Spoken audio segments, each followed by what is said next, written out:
Okay. I don't think I got any questions in my email. If you'd like, I can talk about Citizens Lab research on Hacking Team, if you'd like. 저희가 어떻게 RCS 그 감염된 IP들을 찾아낼 수 있는지 그 시리슨랩 연구에 대해서 설명을 드리도록 하겠습니다. Yes, go on. Okay. Right. So I'll begin by talking about the report that Citizen Lab released last year in 2014. 저희가 2014년 2월에 그 결과를 발표를 했었습니다. So Citizen Lab is a research institution at the University of Toronto, and we focus mainly on internet freedom issues. So we research issues of surveillance and censorship mostly. 저희 시티랩에 대해서 일단 설명을 드리자면 토론토 대학에 있는 연구 기관으로서 인터넷 자유 옹호를 목표로 하고 있고 여러 가지 인터넷상에서 이루어지는 감시나 감독 활동에 대한 연구 활동을 수행하고 있습니다. So last year we released a report looking into Hacking Team. It's an Italian company which sells spyware or hacking tools to governments all around the world. 저희가 이제 작년에 이제 조사를 해서 결과를 발표한 대상은 이탈리아에서 이런 해킹 도구를 만들어서 특히 정부 기관들에게만 판매를 하는 해킹팀이라는 회사입니다. So what our report did is it looked at trying to figure out which governments around the world were using Hacking Team spyware. And the way that we did that was we conducted scanning of the entire internet. We scanned every single computer, all 4 billion on the internet, and checked to see whether they matched the signature that we had for Hacking Team spyware. 그래서 저희가 이 내용을 추적하기 위해서 사용한 방식은 모든 인터넷 환경에 존재하는 IP 주소를 모두 다 뒤진 것입니다. 한 40억 개에 달하는 IP 주소를 모두 다 뒤져서 이 해킹 프로그램 그 RCS의 고유한 특징을 시그니처라고 하는데 그 시그니처를 담고 있는 그걸 시그니처를 보유하고 있는 IP 주소를 찾아낸 것입니다. Yes. So the way that we developed the signature is we had previously analyzed spyware in 2012, which was targeting an activist in Dubai in the Middle East, and we had matched this with a demo version of Remote Control System, which is Hacking Team spyware product. And from that, we were able to get fingerprints or signatures for the command and control servers for the spyware. And we conducted the scanning using those signatures. 그래서 저희가 처음으로 이 연구를 시작하게 된 것은 2012년으로 거슬러 올라갑니다. 당시 그 두바이에서 운동가로 그 민주화 운동가로 활동하는 사람의 PC에서 발견된 스파이웨어, RCS 스파이웨어를 기준으로 해서 연구를 시작했는데 이것을 저희가 확보하고 있는 RCS 데모 버전과 비교를 해서 이 스파이웨어가 보유하고 있는 시그니처 즉 지문이라고도 하는데 핑거프린트 지문이라고 하는데 이 시그니처 즉 지문을 확보한 것입니다. So our scanning found that there were 21 governments around the world which were using this Hacking Team spyware. And the way we were able to conclude that is we were able to determine which servers we found were run by governments and which servers were anonymizing proxies. So the spyware uses these servers called anonymizing proxies in order to obscure or make it difficult to figure out which governments are using the spyware. But we were able to differentiate between the anonymizing proxies and the government servers. 그래서 저희가 이 연구를 통해서 밝혀낸 것이 전 세계적으로 21개 국가가 이 RCS 프로그램을 사용하고 있다는 것입니다. 그 IP 주소를 추적한 결과 나타난 것이고 구체적으로 또 실제 이 IP 주소를 통해서 그 해킹 활동을 하고 있는 것을 숨기기 위해서 정부들이 프록시 서버라고 하는 그 대리 서버를 활용했는데 이 대리 서버를 이 대리 서버 주소를 확보해서 대리 서버를 추적해 들어감으로써 실제 운영 주체가 누구인지 찾아낼 수 있었던 것입니다. So one of the governments that we found using the spyware was South Korea. That was one of the 21 governments. And the other governments we found were I can't list them all, but there were some in Central Asia, for example, Uzbekistan, Azerbaijan. We found that Ethiopia was using it. We found that Dubai was using it.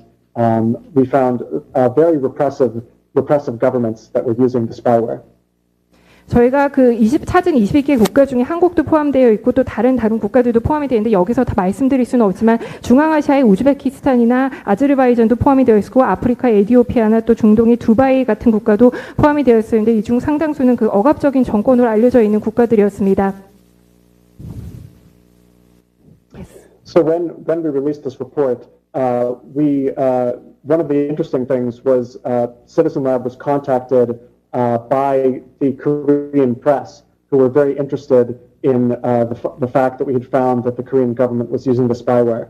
So I did an interview with the Korean press in 2014, last year, about this report, and we see from the leaked hacking team emails that the NIS saw this press coverage in Korea and was very nervous. 그리고 저희가 이 스파이웨어가 한국 정부의 한국에서도 발견되었다는 그런 보고서를 발표하고 난 이후에 2014년에 한국의 한 언론사로부터 연락을 받아서 제가 인터뷰를 하기도 했었습니다. 그리고 그 후에 이제 국가정보원에서 이 해킹 프로그램 구매에 이제 관련이 되어 있다는 사실이 드러나기도 했습니다. Yes. So this year, when we heard when the story came out about the NIS agent who had killed himself over the spyware, we were all very interested to figure out exactly who the NIS was spying on and how they were using the spyware. And it was interesting to see that the Korean people seemed to be very interested in this issue as well. So I look forward to doing more research on Hacking Team as well as the specific issue of the Korean government using the spyware. 그리고 이제 또 올해 이제 NIS 즉 그 국가정보원의 한 직원이 이 스파이웨어 사건을 전후로 해서 이제 자살을 한 것이 밝혀졌는데 그 뉴스를 접하고 나서 왜 이런 선택을 했는지 특히 이제 국가정보원이 이 스파이웨어를 사용을 해서 누구를 대상으로 해킹 시도를 했는지에 대해서 저희 또한 관심을 갖게 되었고 이 문제에 대해서 한국 국민들도 많은 관심을 갖고 있는 것을 알고 있습니다. 저희는 앞으로도 이제 시티즌 앱 차원에서 해킹팀뿐만 아니라 또 한국의 그 관련 사건에도 지속적으로 한국의 관련 사건도 지속적으로 연구를 하고자 합니다. Yes. And I'm happy to answer any questions. 혹시 질문이 있으시면 해주시기 바랍니다. 예, 뭐 빌에게 질문하실 분 있으면 얘기해 주시면 바로 If you have any 전달하겠습니다. questions, please ask.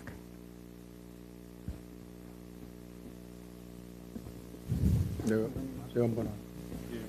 한번 First, Mr. Lee Jong-gol, the floor leader of the main opposition New Politics Alliance for Democracy, will ask a question to you. 네. In Korea, national intelligence agents in ruling party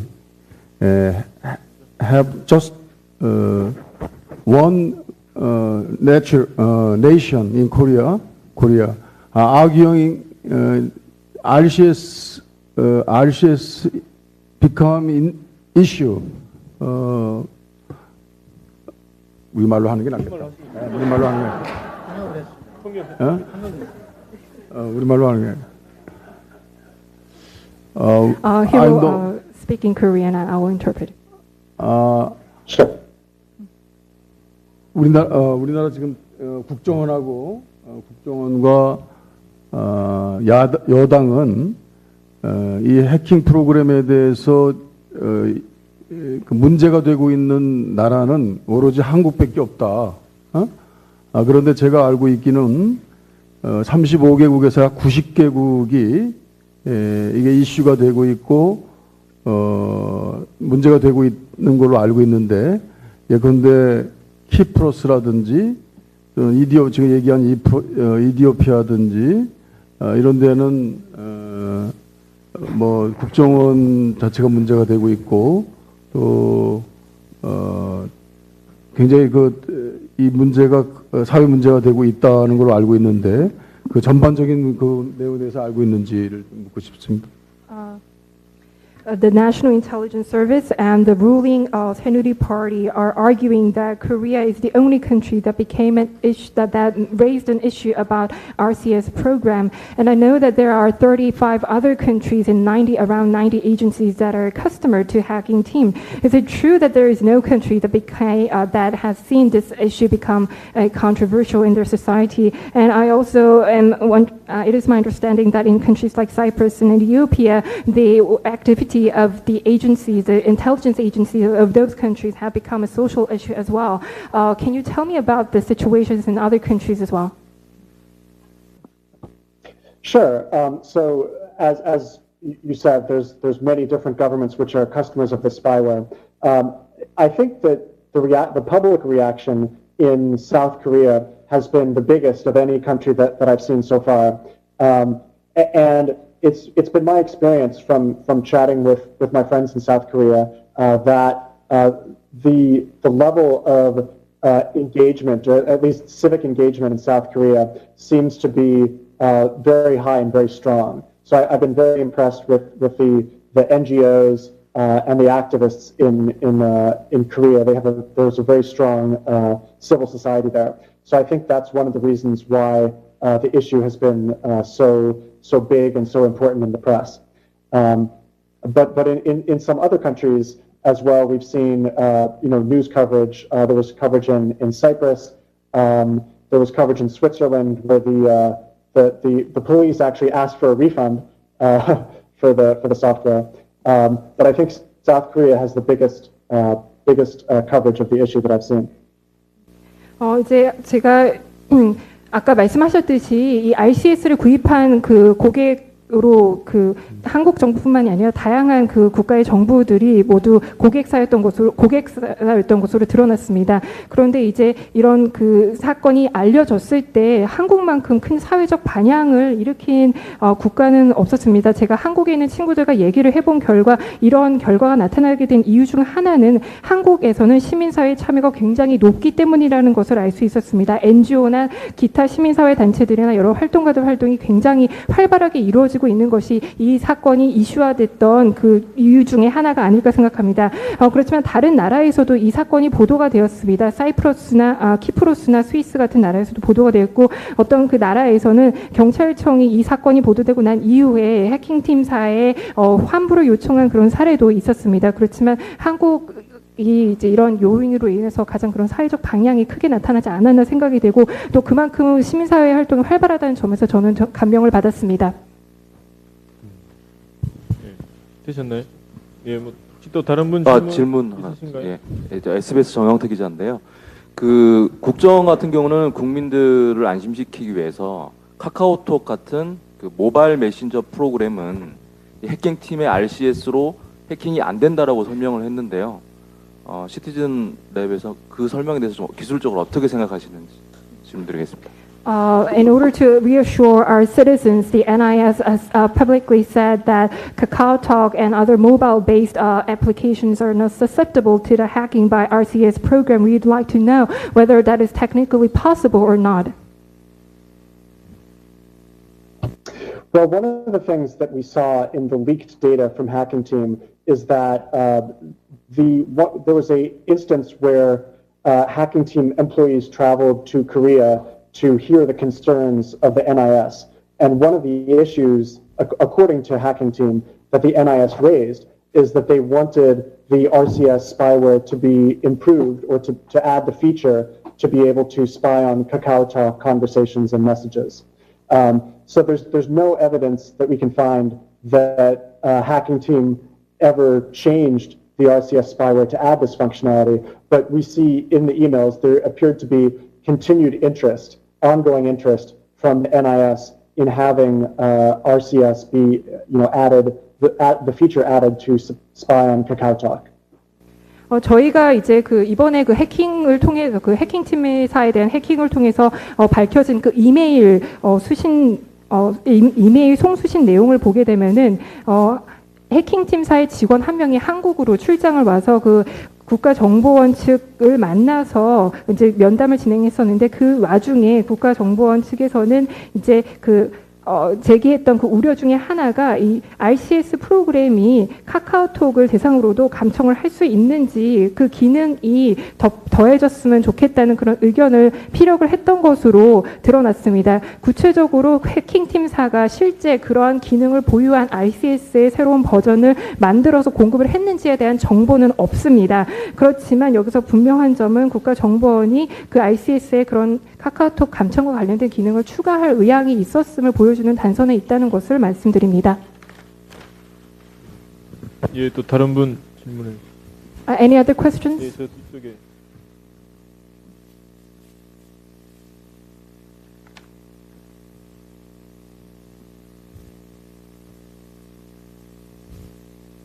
예, 제가요?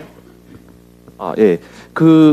한국에서 특히 관심 있는 이유 중에 하나가 이제 그 소설 좀 국가정보원 말씀하고 질문해 주시면 좋겠습니다. 어디요? 소설? 예, 예. 한겨레 권호성 기자인데요. 이번에 이게 관심 있는 이유가 국정원이 이거를 민간인 대상으로 썼는지가 그 여부 때문에 굉장히 관심이 높은데 시티즌랩에서 그동안 보셨던 분석했던 걸 바탕으로 봤을 때 그런 가능성에 대해서 어떻게 생각하는지 궁금합니다. One of the issues that the scandal recently draw a lot of attention is the fact that if there has been any kind of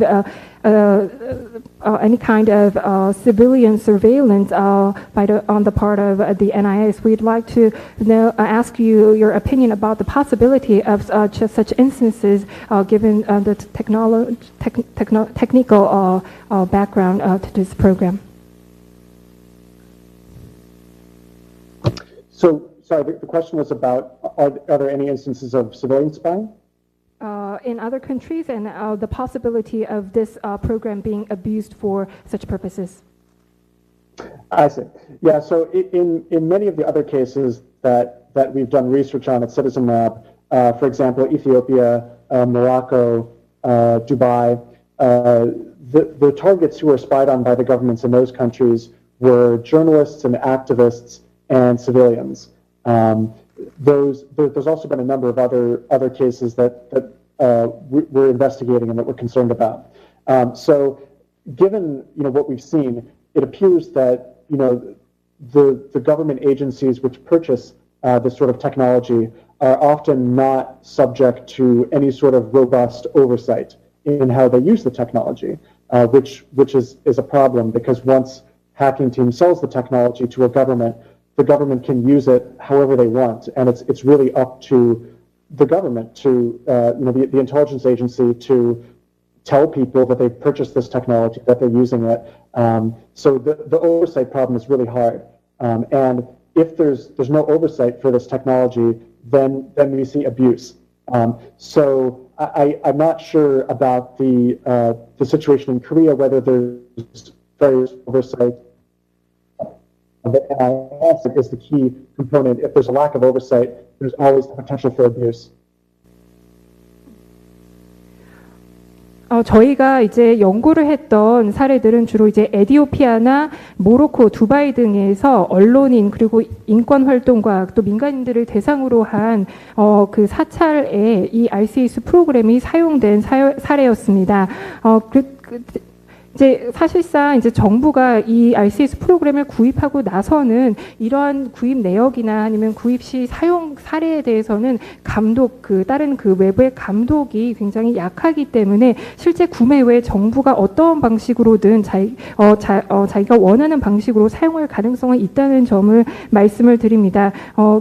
그렇기 때문에 이제 이러한 사용이 어떤 오남용을 일으키지 않기 위해서는 감독이 가능해야 합니다. 한국에서 실제 이 RCS 프로그램이 시민 감찰에 민간인 사찰에 사용될 가능성에 대해서는 제가 알지 못하지만 이런 가능성을 줄이기 위한 방법으로는 이런 과정에 대한 감독 체제가 필요하다는 것입니다.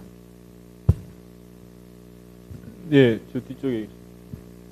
네, 저 한겨레 신문 이승준 기자라고 하는데요. 그 해킹팀 유출 자료를 보면 그런 정황들이 좀 나오긴 하는데 국정원이 한국의 국가정보원이 RCS 프로그램을 사용한 내역을 이탈리아 해킹팀에서 뭐 다른 프로그램이나 아니면 그 내역을 통해서 이렇게 실시간으로 봤던가 아니면 접근할 수 있었는지 그건 좀 어떻게 보시는지 궁금합니다.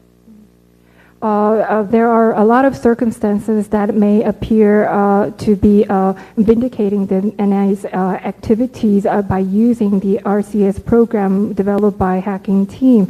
We'd like to know if we'd like to know about your opinion whether it may have been possible by the NIS to use the program to have a real-time access to the devices and pieces that are targeted. Yeah, so Hacking Team's RCS spyware has several different types of functionality or modules. One of the modules supports what's called live call recording, which means that it allows the person running the spyware, in this case the NIS, to listen in to phone calls in real time. Or if there's no phone call, to enable the microphone on your phone and listen in on conversations near the phone. So we know that the NIS was interested in this functionality from the leaked Hacking Team emails. We see many emails asking for, the NIS was asking Hacking Team for support for the phone call recording, and they were mentioning specifically SK Telecom Korean edition mobile phones.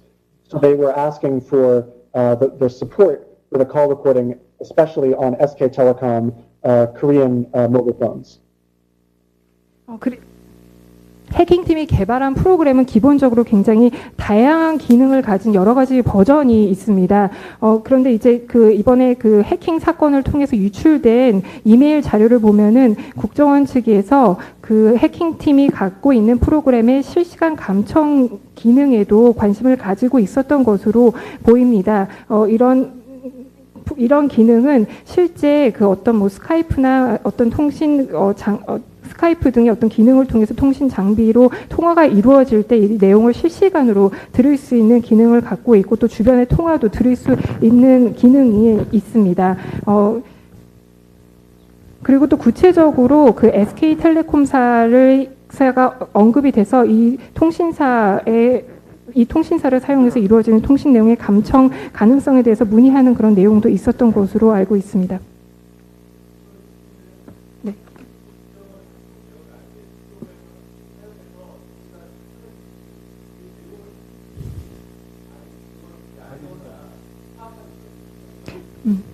And we'd like to know whether the targets by the NIS have the information regarding the targets of the NIS have been forwarded to Hacking Team, and Hacking Team was aware of the target, the list of the targets of the NIS. Well, there are many different ways by which the NIS can target people using Hacking Team spyware. One of the ways, and this is only one, there's many others, one of the ways is they can use Hacking Team's exploit service, and in order to use this, the NIS has to send to Hacking Team a Microsoft Word file or a Microsoft PowerPoint file or a link to a website, and once NIS sends that to Hacking Team, then Hacking Team sends back to NIS the copy of the document or presentation with the spyware inside it, so that when someone opens it, they will get infected. So this is only one method by which someone could be infected. The NIS can use many other methods which do not require any communication with Hacking Team. So the information in the leaked files is very small compared to what the NIS could potentially have done. It's a very small slice of the information. It's not much information. 그래서 NIS가 사용한 한 가지 방식에 대해서 설명을 드리자면은 이제 NIS가 스파이웨어 감염용 미끼로 사용하고자 하는 워드 파일이나 파워포인트 자료 같은 거, 파워포인트 자료나 혹은 웹사이트 정보를 해킹팀에 보내면은 이 해킹팀이 이런 워드 문서나 아니면은 웹사이트에 스파이웨어를 심어서 그것을 다시 NIS로 보내는 것이었습니다. 그 외에 또 다양한 방식을 사용할 수 있었겠지만 저희가 지금 현재 확보하고 있는 그런 정보만으로는 실제 NIS가 어느 정도 범위까지의 활동을 수행했는지는 알 수 없습니다. 여기 질문에 대해서 텍스트로도 지금 보완 답변 답변을 하고 있는데 해킹팀은 NIS가 취득하는 정보는 해킹팀은 접근할 수 없다라고 답이었습니다. 근데 그럼 이걸 질문 뭐 제가 좀 더 그 추가해서 하면 그 지금 그 해킹팀이 그 얘기하는 그 자기 제품 광고하는 거나 이런 거 작동하는 거 보면 그 클라이언트가 자기 타겟에 관한 정보를 볼 때는 그 해킹팀이 제공하는 그 콘솔이라는 거기 들어가서 거기서 열어주면 이제 이렇게 보는 걸로 이렇게 되어 있거든요. 그 말은 그 타겟의 정보를 해킹팀이 가지고 와서 클라이언트한테 열어주는 것처럼 보이는데, 근데 뭐 그게 라이센스가 20개면 20명이 같이 볼 수 있도록 이렇게 열어주기도 하고, 이렇게 그렇게 돌아가면 타겟에 관한 정보가 일단 해킹팀으로는 가는 걸로 보이는데요. And according to the marketing rhetoric by hacking team, a client can receive a console which it contains information about the targets that have been collected through the RCS program. And in that regard, I think the hacking team may have access to the target information. Is my understanding correct? So there's no evidence suggest that hacking team had any sort of access to the list of targets that NIS was targeting or any information that was received from the NIS targets phones or computers. So hacking team, the only way that hacking team could know who was being spied on is only by seeing the Word files and the PowerPoint files and the links that NIS was sending to hacking team to target people. Hacking team, there's no indications that hacking team had any other access. In fact, hacking team, they say, and from looking at their code, the leaked code, it appears that each client, each government had their own separate isolated system which hacking team could not access information. But there is evidence that they could find out which system belonged to which government, but they could not figure out who the NIS was spying on or what information the NIS was receiving. 그 해킹팀이 국정원이 요청한 그런 그 감시 대상자에 대해서 알 수 있는 정보는 아까 제가 말씀드린 바와 같이 마이크로소프트 워드 파일이나 혹은 파워포인트 자료나 혹은 웹사이트 링크 외에는 없습니다. 그리고 보통 그 해킹팀사에서 밝힌 바에 따르면은 그 고객사가 수집하는 정보는 각각 그 독립된 시스템에서 그 보존이 되고 그 시스템에 대해서 해킹사가 접근할 수 있는 권한은 없다고 되어 있습니다.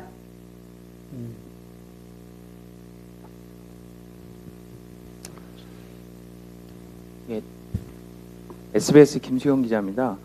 이 RCS 프로그램을 다양한 국가의 정보기구에서 관심을 가지고 사들인 것으로 나오고 있는데 일부 보도에 따르면 북한도 이 프로그램에 좀 관심을 갖고 있었다라는 얘기가 나오고 있는데 시티즌 랩에서 혹시 북한이 이 프로그램을 사용하고 있거나 그 흔적 같은 걸 발견하신 게 있는지 좀 궁금합니다.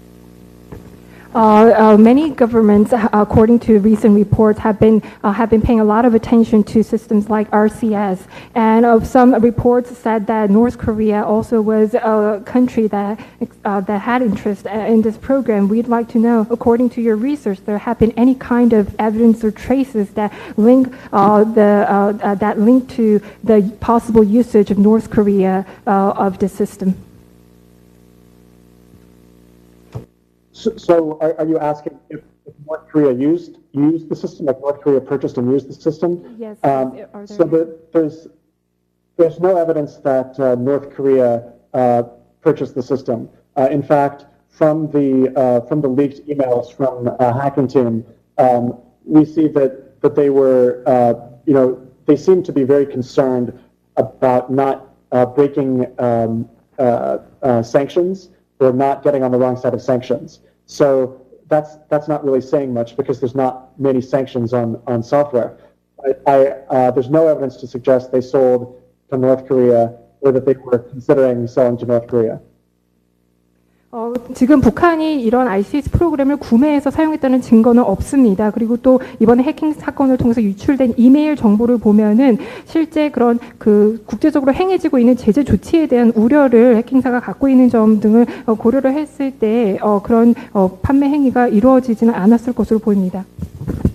그 한 가지 보완 답변하자면은 그 북한이 지금 무역 제재를 받고 있기 때문에 해킹팀에서도 그 무역 제재를 위반하지 않으려고 상당히 노력을 했다. 아니 뭐 북한 같은 경우에 노력했다는지는 모르겠지만, 그러니까 보통은 해킹팀이 무역 제재 위반하지 않으려고 노력을 한다. 예, 지금 미리 했습니다.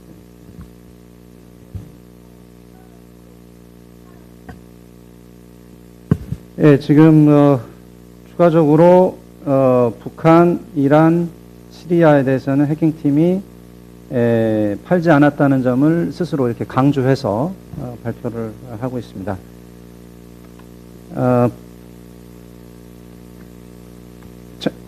잠깐만요. 지금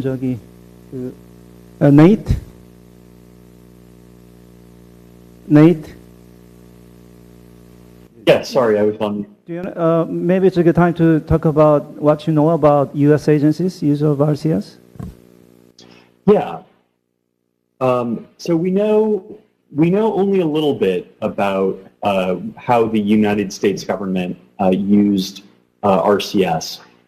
We know that they were a customer, but not a particularly big customer.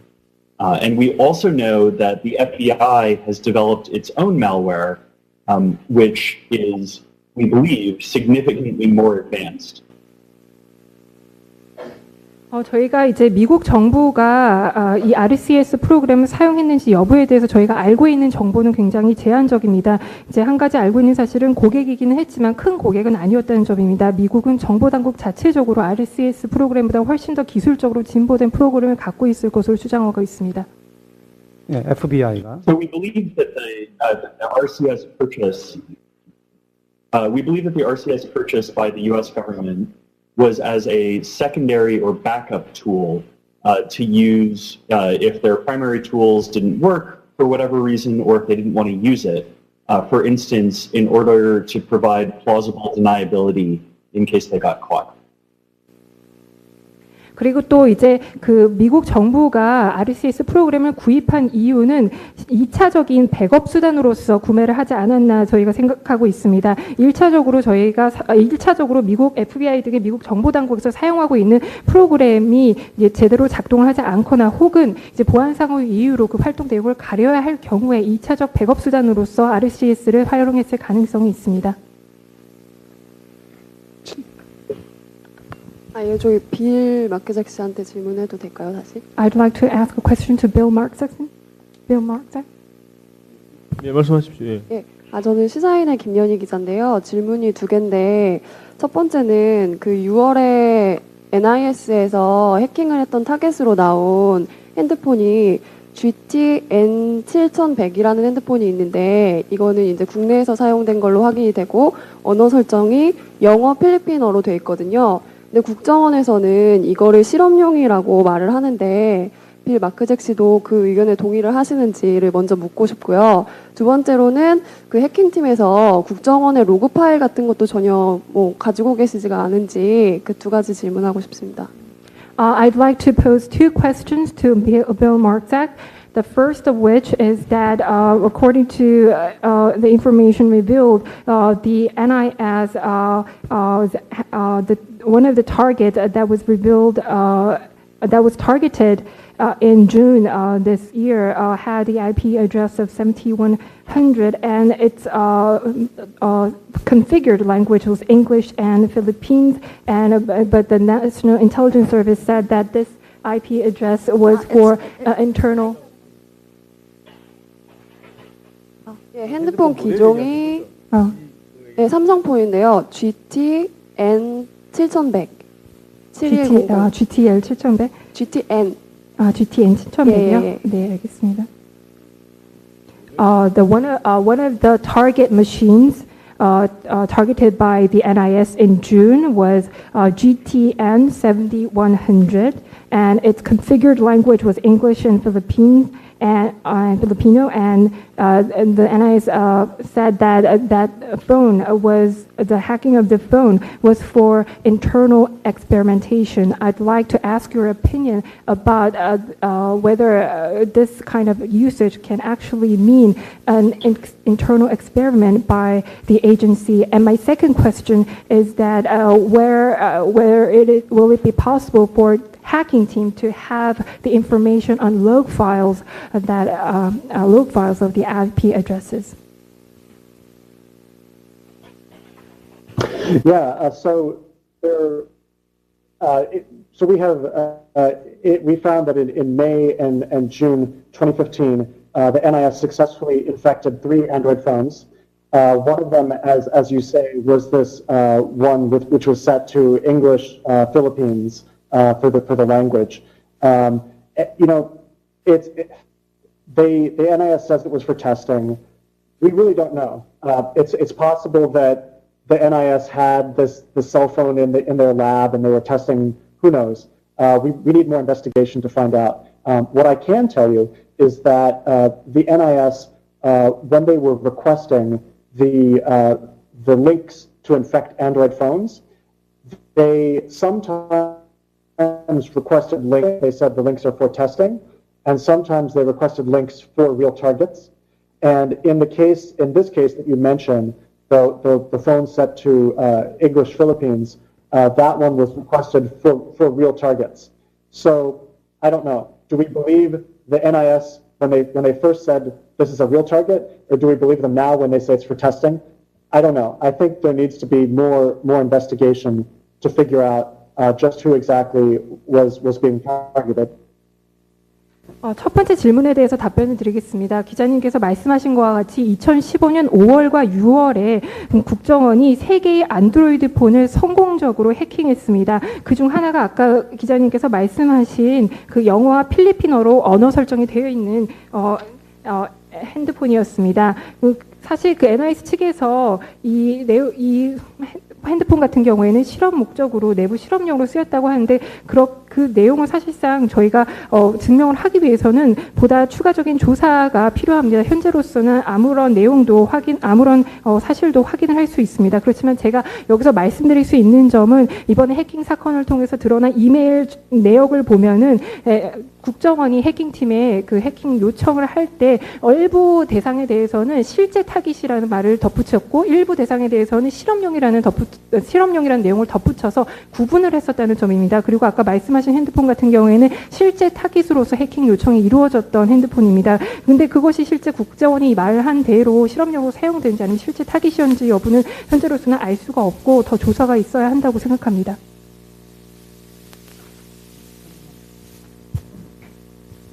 And regarding the second question, regarding the log files, whether the hacking team would have it. 한두 분만. Oh, right. So hacking team they have the files corresponding with who clicked on the exploit links.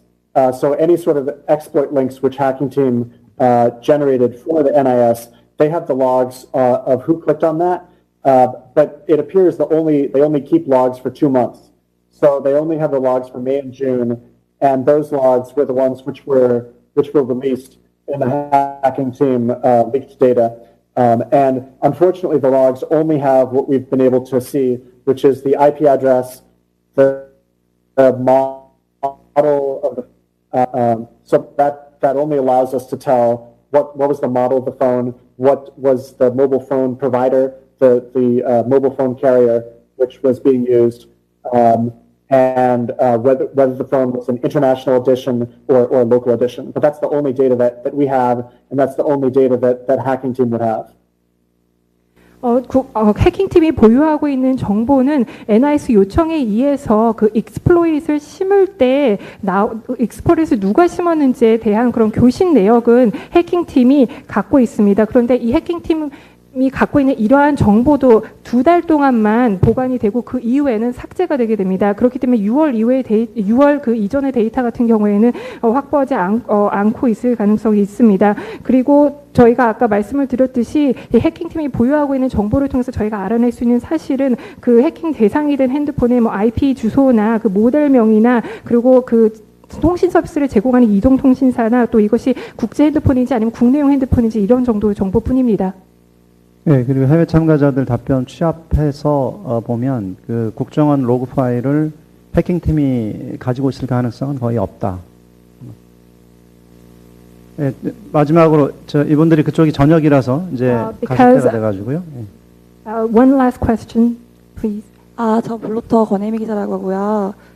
저는 북한은 운영체제를 다른 걸 쓰고 있다고 들었는데, 그러니까 국정원이 산 RCS 프로그램 중에서, 그러니까 뭐 붉은 별 같은 OS도 지원했는지, 그런 플랫폼을 지원했는지도 궁금하고요. 또 하나는, 그러니까 저희 이제 오픈 백시처럼 다른 나라에는 그렇게 백신을 만드는 주체가 뭐 시민사회단체인지 아니면 뭐 기업인지 뭐 이런 게 궁금하고, 그런데 좀 이런 해킹 툴에 대한 백신 프로그램으로 또 다른 어떤 보안 문제가 나온 사례가 있는지가 좀 궁금합니다. 근데 시간을 좀 아끼기 위해서 첫 번째 질문은 그 북한에는 해킹팀이 수출을 안 했다라고 계속 그 주장을 하고 있고 거기에 대해서 특별히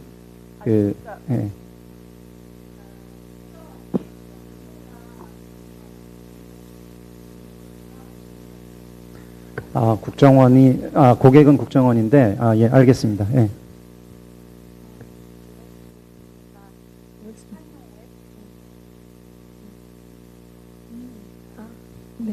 I have two questions. The first question is whether Hacking Team has developed any operating systems that is run by North Korea or upon the request of the NIS.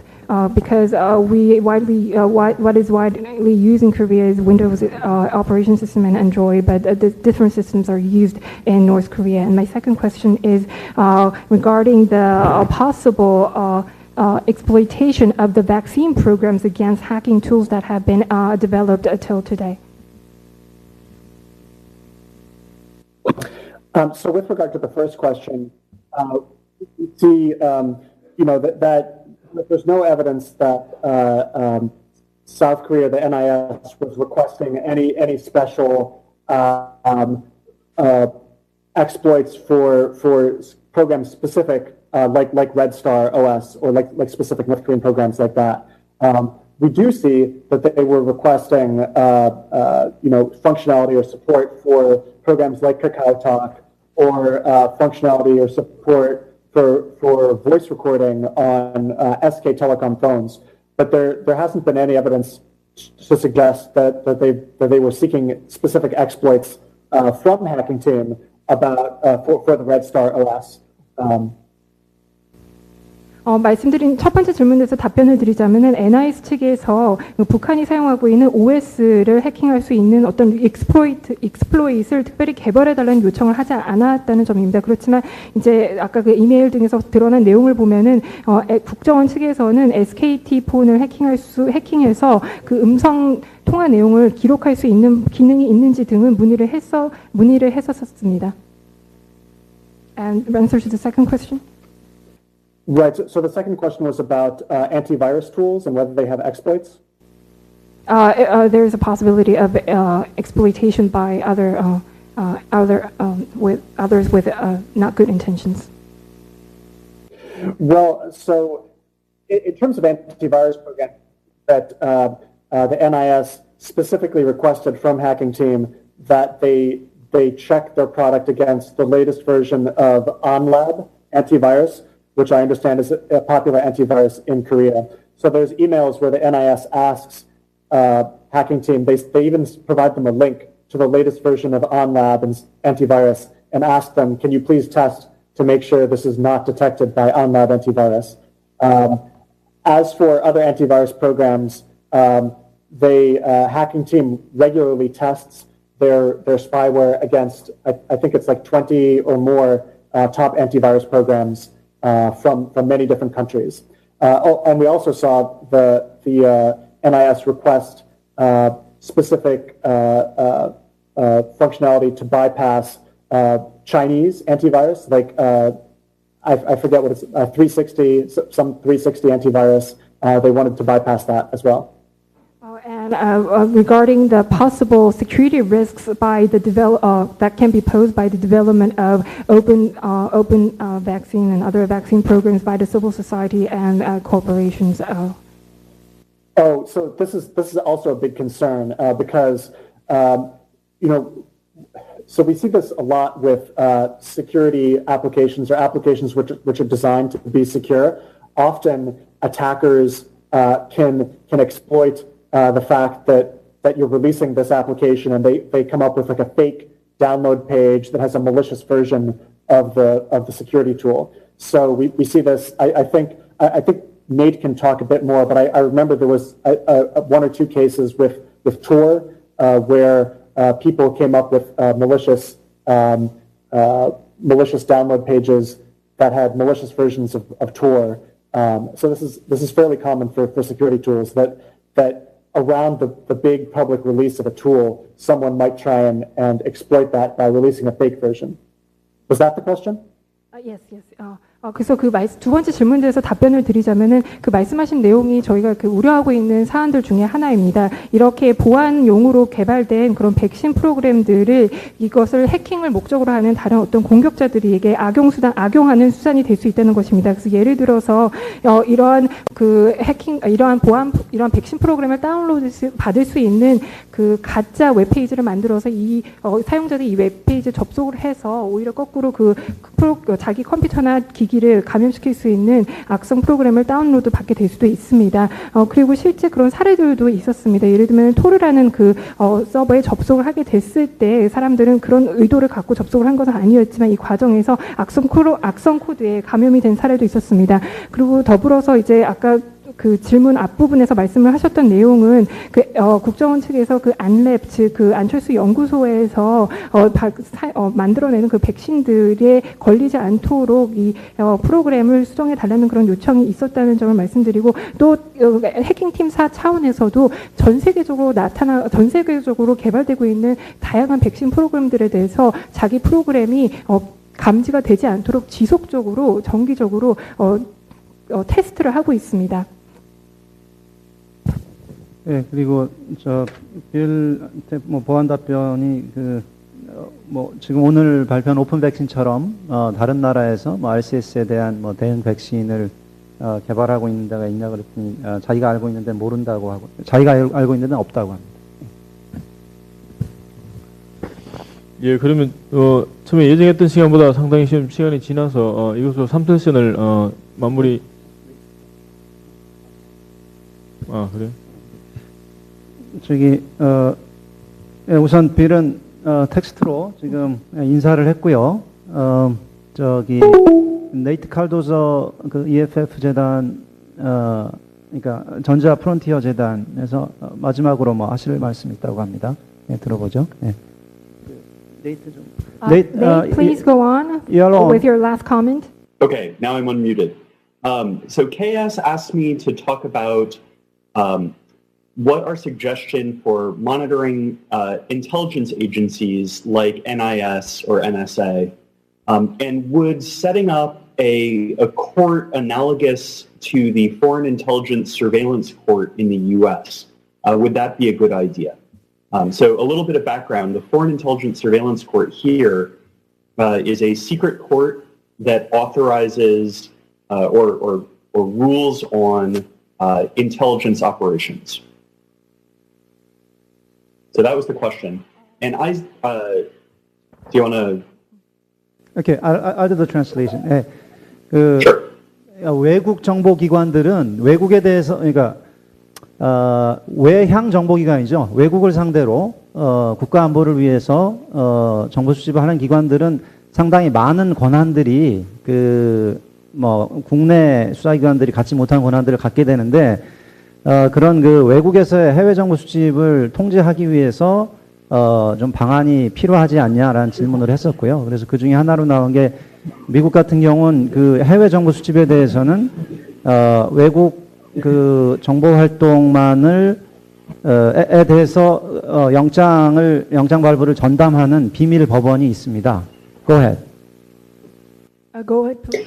So, in the United States, the Foreign Intelligence Surveillance Court was set up in the 1970s after the NSA was caught violating intelligence laws, surveillance laws.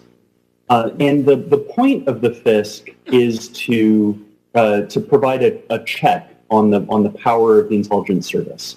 And in that sense, it's a great idea. But however, we saw after Edward Snowden, we saw that the Foreign Intelligence Surveillance Court here had been acting as a rubber stamp in approving something like 99.97% of requests that the NSA had sent. So the FISC is a great idea, but we need two things to change. And we would recommend that if South Korea were to contemplate something like the FISC, that it include adversarial representation so that it's not just NIS in front of the court, and that the court have some transparency and publish its rulings. 그래서 해외 정보 수집 전담하는 이 비밀법원은 1970년대 NSA가 그 감청 관련 법률을 위반하고 있는 게 밝혀졌을 때 만들어졌는데 결국에 이제 해외 정보 수집을 일정하게 통제하기 위해서 만든 거니까 그 아이디어 자체는 좋은데 최근에 그 에드워드 스노든이 폭로한 대로 폭로한 바에 따르면 최근 들어와서는 NSA의 그 감청영장을 거의 99.97% 승인을 해주는 그런 형식적인 그런 역할만 하고 있어서 그런 그 비밀 법원 제도 역시 그 개선이 필요하고 만든다면 그 adversary 그러니까 저기 이 한쪽 수사기관 측 얘기만 듣는 게 아니라 피감청 대상의 권익도 대변하는 그 어떤 변호인 같은 게 있어서 쌍방의 그러니까 실제로 피감청인한테 연락을 한다는 건 아니고요. 그 피감청인의 권익을 대변하는 사람을 둬서 쌍방의 얘기를 듣고 판단하도록 하라는 거고 그리고 또 하나는 이 법원의 결정에 대해서 투명성이 보장되어야 한다. Go ahead. The last question that you sent over was that do I think, or does EFF think that government hacking should be allowed at all? And what's our view on various legal decisions around the world about government hacking? EFF's position is that government hacking is probably here to stay, and there's not much we can do about it. But we need to ensure that strong controls are in place and that standards are set for the use of tools like RCS. 예, 그 국가에 의한 해킹이 그 자체가 허용은 되어야 하느냐에 대해서 국가 해킹은 어쩔 수 없이 아마 계속 이루어지긴 할 것이다. 하지만 그 RCS 같은 상황을 막기 위해서 그 강력한 그 통제 수단이 마련되어야 한다. Go ahead. We also need to ensure that judges and prosecutors are educated about the power of such tools and not just the law enforcement or intelligence agencies that are actually using them. We need to make sure that there are penalties in place for the misuse of tools like RCS. And we need to make sure that the courts that are authorizing the use actually know what they're authorizing. And until all of that's in place, we don't think that government hacking should be permitted. We think that these tools are so powerful that we can't use them first and set up a legal framework for them later.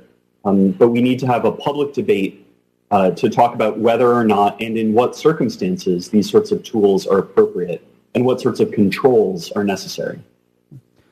그 정보기관하고 수사기관만 이 해킹의 파워, 해킹의 힘에 대해서 알고 있는데 그 판사들도 해킹이 얼마나 그 심대한 침해를 발생시키는지 교육되어야 하고 그리고 특히 해킹이 남용될 때 여기에 대한 그 구제 여기에 대한 그 페널티 그 제재 같은 것들이 만들어져야 되고 이런 그 제도적인 장치가 마련되기 전에는 국가에 의한 해킹은 금지되어야 한다고 본다. Okay, thank you, Nate. Thanks a lot. Thanks for having me, and it's been a great morning.